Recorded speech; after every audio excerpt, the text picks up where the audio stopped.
Alright guys, so if you are like me, I usually don't post on social media or YouTube, but what we have here is a Chevy Silverado. This is the 1500 V8 5.3 engine. This is 2015 LT model.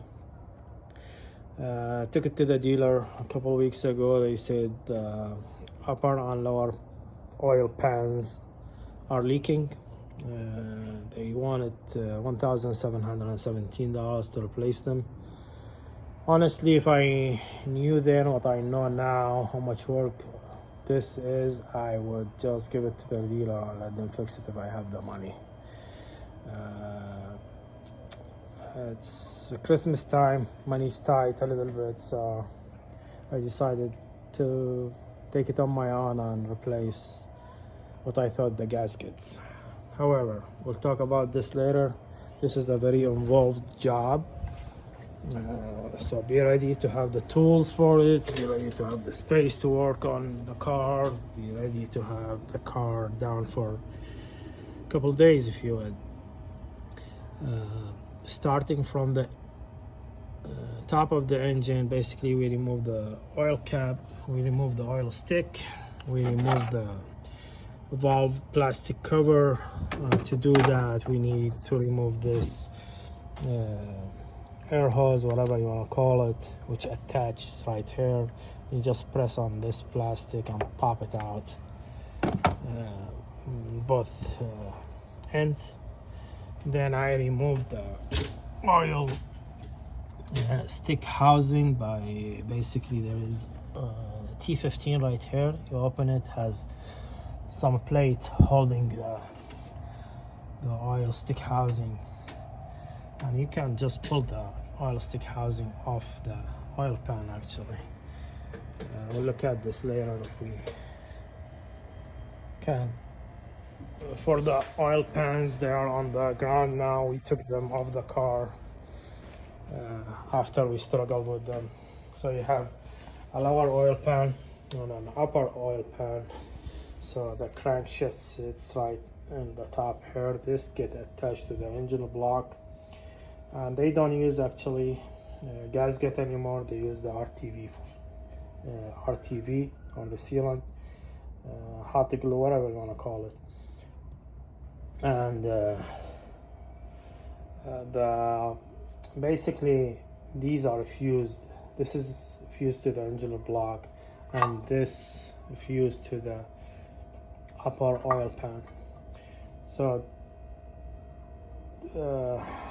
after you go through the struggle, get access to these two, these are still going to be attached, so they are not just like gonna fall down or whatever. No, they are fused. There are a lot of YouTubes on how to separate them. So let's start with the, I would recommend, if you're gonna remove them both, remove the upper pan before you remove the lower one. So we're not gonna talk about, hey, you're gonna remove the oil filter and drain the oil, because that's basic and you should know that. If you're doing a job like this, you're gonna drain all the oil, you're gonna remove the oil filter. There is a couple things you need to take off your way before you get to this point of removing screws, and removing bolts, because this is bolted to the engine block using mainly number 13 bolts, and there is 14 of them. Two long ones, these are number 10 I think, and they goes from the bottom here to the engine block. And there is 12 of them, 1 2 3 4 5 6 7 8 9 10 11 12 13 14. Actually 14 of them, number 13, the two number 10, that's 16. Then you have the two number 15 that get attached the transmission into the upper oil pan. So you open all these. Now this would be still attached to the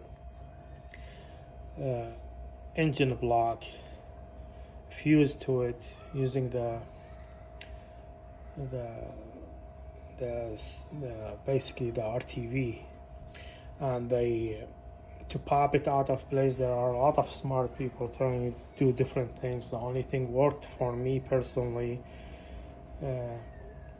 is spraying the edges with WD-40, which is really, you don't have access to make it penetrate between the two surfaces. These are really, there is no space between them.